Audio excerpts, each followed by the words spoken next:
There's an attitude about pigs that they're disgusting, they're just dirty creatures, and they kind of just want them dead. And I've talked to people that go helicopter hunting, and I go, well, what do you do with all the pigs? And they're like, you leave them there. And I'm like, what? Yeah. I'm like, that doesn't seem... Footage from a Texas hog eradication operation reveals something disturbing. And it has nothing to do with the hogs themselves. A routine wildlife removal mission in Blanco County captured infrared trail camera footage that researchers simply could not explain after reviewing it. It's not from the United States. It was brought over some 500 years ago as a livestock species. And as they progressed across the United States, some of them were just trickled out and left along the way music, as they moved around the country. And now we have an unchecked population that's out there on the landscape to breed and to do what they do. What the cameras recorded was not a pack of hogs destroying another field. Music, it was not a failed trap, a botched hunt, or a rancher losing another season's income overnight. It was something that had never been documented at this scale anywhere, music in the country. Something that reframes every dollar spent, every helicopter deployed, and every trap set across the most hog-damaged state in America. Wildlife officials who reviewed music, this footage immediately changed the way they were operating.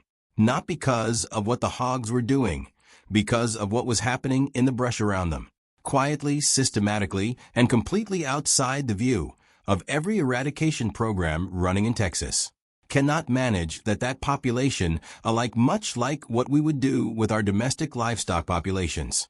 We're not attempting to do something that's not already being done music in other populations across the country and across the world. Here is what was actually on that footage, the invasion. It started in the 1500s. Spanish explorers moving along the Gulf Coast released domestic pigs into the wild as a living food reserve for future expeditions. The idea was simple. Leave pigs, come back later, eat pigs. What actually happened was those animals vanished into the forests spread across the continent and bred without any natural check on their numbers. By the time anyone noticed, they were everywhere. Then, in the early 1900s, wealthy Europeans began importing Eurasian wild boar into the United States, specifically for sport hunting. These were not farm animals. They were lean, aggressive, music, and built by centuries of survival in the roughest terrain on the European continent. When those boar escaped their enclosures, and they always escaped, they crossbred with the feral domestic pigs already roaming free across the South. And get this, what emerged from that crossing was something far worse than either ancestor. A hybrid, stronger, smarter, more adaptable, and more destructive than anything the continent had music ever produced on four legs. Here is the catch. They reproduce at a rate that turns containment into an almost mathematical impossibility. A single assay can drop 2 litters a year, up to 12 piglets each time. Left alone, a feral hog population can double in fewer than 5 months. The United States Department of Agriculture now estimates the country holds approximately 6.9 million feral hogs. Texas alone carries about 2.6 million of them spread across 253 of its 254 counties. Buddy in East Texas is like, wow, man, I got some pigs. And then, traps a couple, throws them on a trailer. And now you have 253 out of 254 counties in Texas have hogs. Feral hogs. The single exception is El Paso County. That is not a wildlife problem. That is an occupation. And the hog itself is built like it knows nobody can stop it. These animals sprint at 30 miles per hour. They clear 40 inches fences without slowing down. Their tusks grow past 6 inches. Their skin runs over an inch thick, backed by a layer of cartilaginous plate music that turns light ammunition into a nuisance. USDA wildlife biologist Dr. Sarah Vance, who has tracked feral hog migration patterns for over a decade, described their behavior during a 2023 field briefing with words that stopped the room cold. She said, "The moment you miss the vital spot, that hog memorizes your location, your scent, and your method. It does not come back to that spot for a year. You do not hunt these animals. They study you. The damage they leave behind is music staggering. At a military airfield in central Texas, A group of hogs rushed the runway at dawn and forced pilots to cancel takeoffs to prevent a catastrophic collision. In Irving, they tore apart golf courses, destroyed residential lawns, and ripped up underground fiber optic infrastructure. In 2019, a woman in Harris County was attacked by feral hogs right outside her own home. She did not survive. A farmer in Williamson County lost 24 acres of corn in a single night. $40,000 gone before sunrise. Research from Texas A&M University and the Austin National Wildlife Research Center found that Texas alone loses more than $500 million every single year to feral hog damage. Across the entire United States, the annual toll now reaches an estimated $3 billion. What you are about to learn next is something most people working this problem have never said out loud in public. Stay with this, because where it goes changes everything about how this war is supposed to end. The failure. For decades, the official playbook was simple. Trap them, shoot them, push them off your land and onto someone else's. None of it worked. Norman, a rancher with over 740 acres in central Texas, watched hogs tear through a grain field he had spent 4 months growing. 3 acres gone in one night. Fence posts knocked sideways. Irrigation lines shredded. He set cage traps baited with fermented corn. He brought in hunting dog teams. He hired professional removal crews. Snorts, they almost always try to get away from us.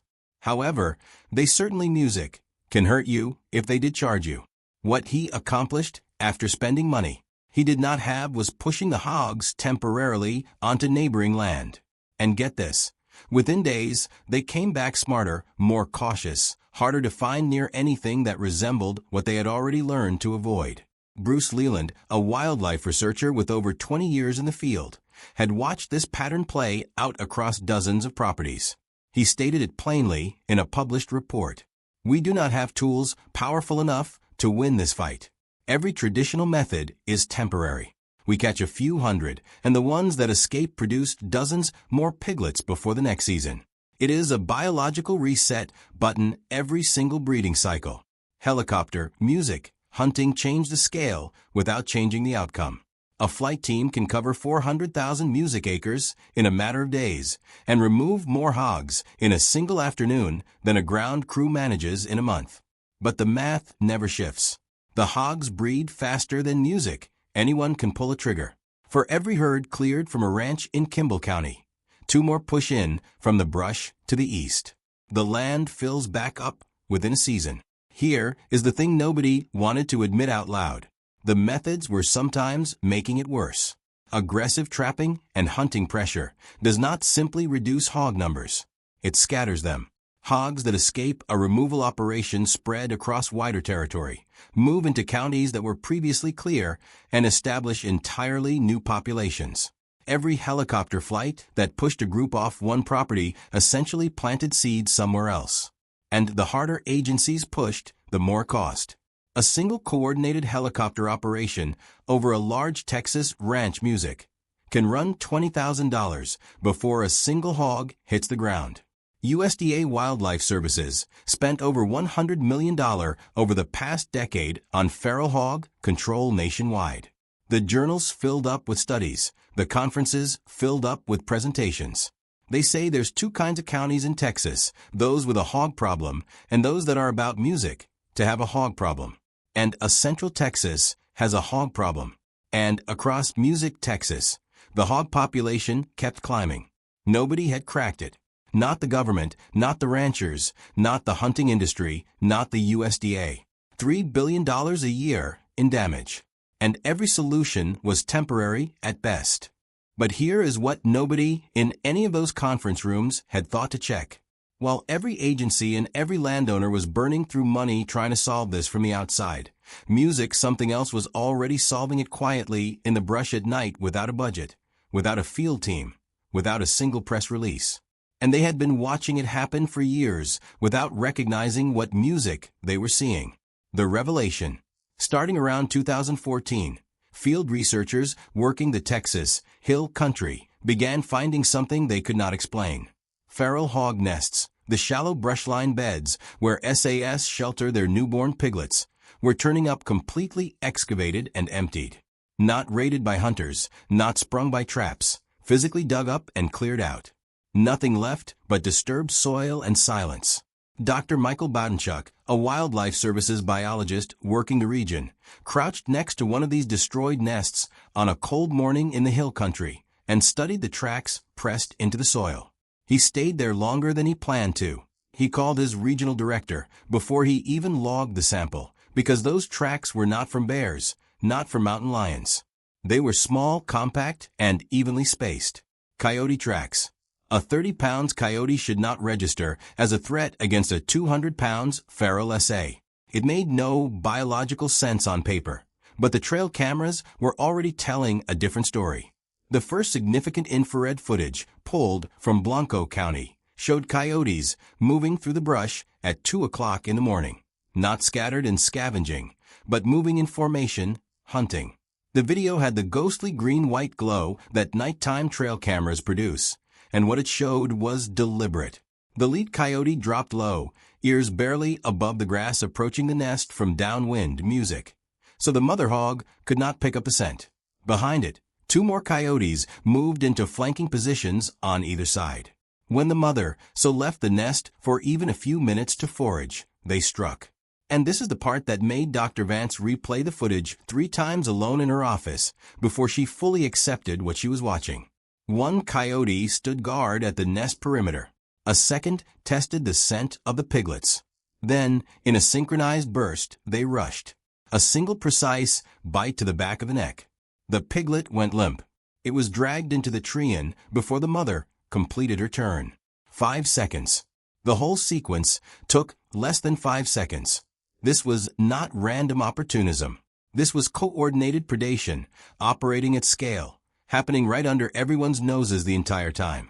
Laboratory results removed any remaining doubt. Researchers at Fort Hood captured 18 coyotes and submitted them for necropsy.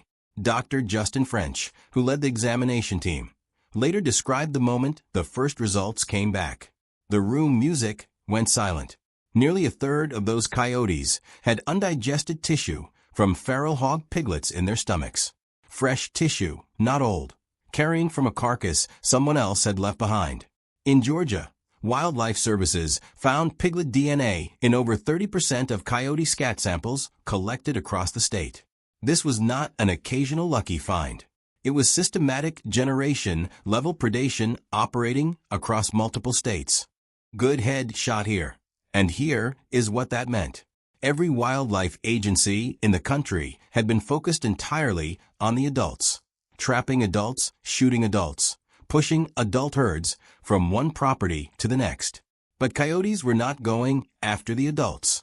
They had found a completely different attack vector, one that no government program, no helicopter team, no bounty system had ever thought to target. They were going after what comes next, the hunting machine.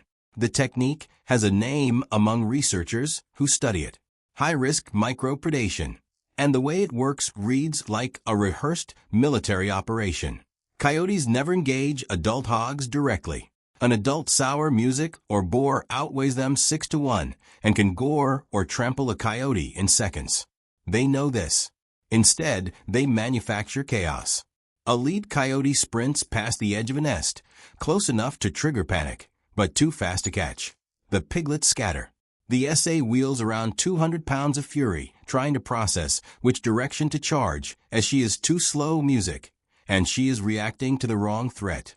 While she is turning, the flanking coyotes lunge from either side, one bite to the neck. The piglet goes limp. The coyote is back in the tree cover before the mother completes her rotation. By the time she returns to the nest, they are already 300 yards away.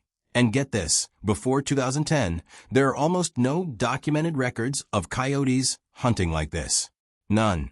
But trail cameras across Texas and Georgia are now capturing them, operating in coordinated groups of 3 or 4 with designated roles.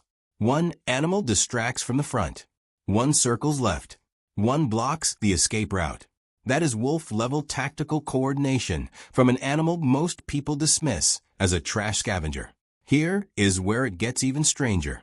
Most coyotes traditionally hunt at night, but specific groups in high hog territories have shifted to early dawn, the exact window when mother hogs are most physically depleted. After a full night of foraging and rooting, the coyotes discovered that fatigue window, and music exploit it deliberately. They hit when the guard is lowest, when reactions are slowest, when nest defense is at its weakest point.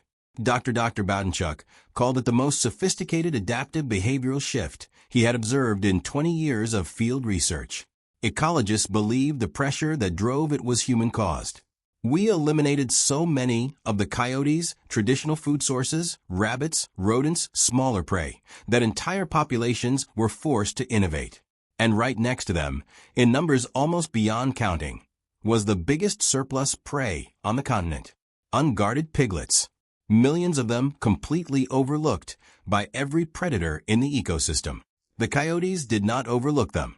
The numbers, the data is already shifting, and the movement is unmistakable. In Texas, documented piglet losses to coyote predation have doubled over the last decade. Dig up large holes in fields or streams or whatever it may be. And they also compete for our natural resources, which drives off of the native wildlife. In parts of Oklahoma and Georgia, feral hog populations have declined by 20% in areas of sustained coyote activity. No traps deployed, no helicopters in the air, no humans firing a single shot. In East Texas specifically, more than 30% of piglets disappear every breeding season. And nearly every one of those losses lines up geographically with zones of high coyote density. A healthy, undisturbed coyote population is accomplishing what $3 billion in annual human effort could not. The researchers watching these numbers shift started asking a question that none of the official hog control frameworks had ever seriously entertained. What if the solution was never going to come from above, from a helicopter, a trap, a government program, but from inside the ecosystem itself? What if the land already had a correction mechanism built in, and decades of wildlife management had been systematically dismantling it? But here's the part of this story that lands like a punch to the chest. While this natural correction was quietly taking hold, the government was paying people to destroy it. From 2017 to 2020, multiple states offered bounties of up to $75 for every coyote brought in dead. Hunters collected music, those bounties by the thousands. Coyote populations dropped. And in one Texas county, where coyotes were reduced by over 60% through targeted removal, the feral hog population tripled within 3 years. We were eliminating the cure. Let that sit for a moment. While ranchers were spending fortunes on traps and helicopter flights that produced temporary results, the one biological force actually capable of hitting hog populations at the source, at the piglet level, at the generational level, was being wiped off the map with state funding. The bounty programs were not a solution. They were pouring gasoline on the fire, while the one thing capable of putting it out watched from the tree. The new war. That realization broke the old playbook in half. Texas has since moved toward a coordinated multi-method strategy that for the first time formally includes protecting coyote populations in high-density hog regions. Smart traps now line the perimeter of working ranches across the state. These are not wooden cage traps from a farm supply store. Each unit is fitted music with infrared cameras, solar power panels, and a wireless connection to a phone application. A rancher can sit on his couch, pull up a live feed of his entire property, and watch in real time as a group of hogs wanders into the pen. He waits until every animal in the group is inside. Then he presses one button and drops the gate. That detail matters more than it sounds. Feral snorts. Hogs are intelligent enough that if you trap half a group and leave the other half free, the survivors will never approach a similar trap again. They teach their offspring to avoid it. You get exactly one shot, and then that window closes forever. And get this, some ranchers have learned to play an even longer game. They leave traps standing wide open for 2 full weeks, music corn scattered inside. No trigger active. The hogs enter, eat, relax, and return. They bring others. They bring piglets. Over 14 days, they lose every shred of suspicion about the structure. Then, On a night when cameras show 30 or 40 animals inside at once, the gate closes. No survivors, no animals, music, left to spread the memory of what happened there. Communities across rural Texas are now pooling resources to music purchase shared trapping systems, covering multiple properties simultaneously. Helicopter teams work coordinated music sweeps across hundreds of thousands of acres in compressed time frames. Texas has also begun field testing specialized toxins delivered through feeders engineered to require the specific physical strength of a hog to open, keeping deer, raccoons, and other non-target wildlife completely safe. The results where all of these methods have been combined are striking. In Atascosa County, a coalition of ranchers, music combining smart traps with coyote-friendly land management, saw crop losses fall from 600 acres of destroyed corn annually to nearly zero. The Texas model is now being studied by wildlife agencies in Australia and New Zealand, where invasive feral pig populations are producing their own parallel crisis. But here is what every serious researcher in this field knows, even if they will not say it on camera. No trap replaces what the coyotes do. No helicopter matches their efficiency. No toxin operates 7 nights a week in every weather condition, targeting the exact vulnerability that determines the future of a hog population, which is not the adults. It was never the adults. It is the next generation. Dr. Vance stated it plainly in her most recent field report. The coyotes are not a supplement to our strategy. They are the strategy. Everything else is support. The answer in the footage. What that Blanco County footage actually showed, the footage that sent wildlife officials back to the drawing board, the footage that researchers replayed over and over trying to make sense of what they were seeing, was not a threat. It was the answer. The answer that had been operating in the Texas brush for years. While every rancher, every agency, and every government program burned through resources, looking in the wrong direction entirely. The most effective weapon against the most destructive invasive species in American history was never a bullet. It was never a trap, a helicopter, or a federal bounty program. It was the animal that every one of those programs spent decades trying to eliminate. The coyote, the scavenger everyone underestimated. The predator that quietly adapted generation by generation while we were busy paying to wipe it out. If this changed how you think about the balance between predators and the ecosystems we share with them, hit subscribe, because what we uncover next goes even deeper into the stories hiding inside the footage nobody expected them in.